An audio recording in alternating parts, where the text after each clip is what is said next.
You know, you heard June Doherty earlier talking about all the talent and depth returning to Pullman, and this is what she was talking about. Almost everybody back from that team that made a deep run last year in the WNIT, despite being decimated by injuries. The Cougs backcourt led by two senior stars, Hailey and Pavlopoulou, and they are here with us on set today. Ladies, so far so good. I heard there's been some jump roping going on behind the scenes. Yeah, it was kind of tough. They made me sweat before I get on TV. That's not fair. That's not what we should do. We need to reorganize that.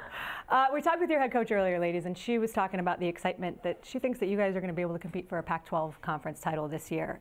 Impressed by the progress and obviously the improvement of the team in the offseason. Where have you guys seen the biggest improvement? I would say our biggest improvement is our culture. I think that we changed our culture and for the better, obviously, and I think that with what our culture is now, I think that we'll have that chance to win a Pac-12 championship. We're more so focused on toughness, heart, passion, persistence, communication. I know that's a big factor. Those are all the things. That's a big factor with you know, how culturally different our team is, and I think that with all those factors, kind of bringing that into one, that we can be very successful this year. You know, the thing that blows me away about you guys, and I was up in Pullman a lot last winter in some big blizzards, was just how close you are. But what you have in common is really basketball, and that you all want to be there, but you're from everywhere, all over the world, Hawaii, all over. How can a team with so many different people from different places, like when you see them in a gym together, it's like you've all grown up together? Penelope, how does that happen? Well, the American players have helped us a lot to adjust here in the American, you know, the U.S. And they've been very patient with us, because in the beginning we had a lot of, you know, we had the language barrier. How could you not? We had a lot of problems communicating. But like you said, basketball is what brought us together, and in practices we're paying attention to detail, and that has made a huge impact.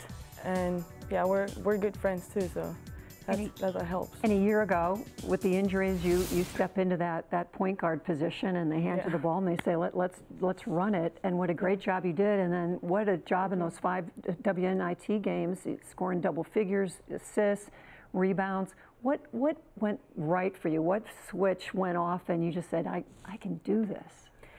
Well, I knew I was the point guard coming up after Chanel Molina went down. She's a great player, but after we lost her, I didn't want our season to end just like that. I wanted a better season ending, you know, experience for our senior Eva last year.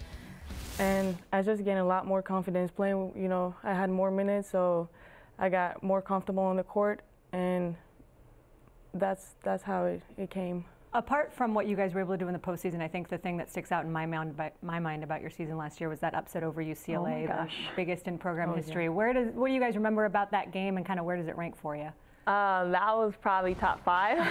That was a big game for us. Obviously, Chanel Molina stepped up a lot, and you know, we talked to her a lot. You know, just coming out of her shell and being more comfortable playing her game, and you know, and obviously it's hard for a freshman coming in, and you know, her getting comfortable on the court.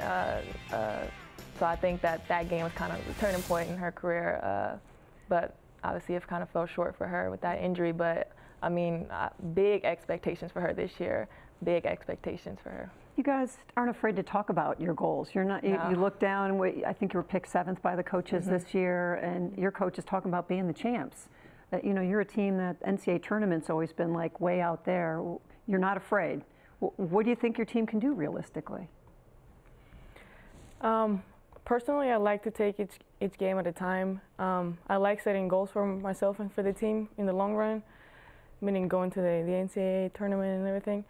But we need to be focused on every single game at a time, because everything counts, and every little detail will contribute to getting us where we want to go.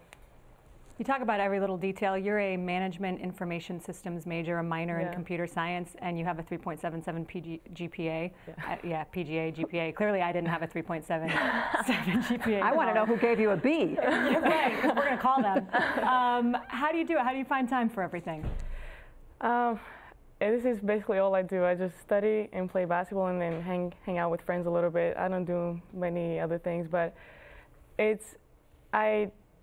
I'm consistent in it. I don't take any days off in that aspect, so that's how it comes. That's what it takes. That was my problem. Yep. It takes so many days off. It's a great year to be a Coug. Let's just put that out there. We're looking forward to watching you guys this year compete, hopefully for a Pac-12 championship. Thank you. Enjoy the rest of the day, ladies. All right, coming up, she's second all-time in the Pac-12 for career wins, 400 and counting for Charlie Turner-Thorne. Season number 21 seems to be going well.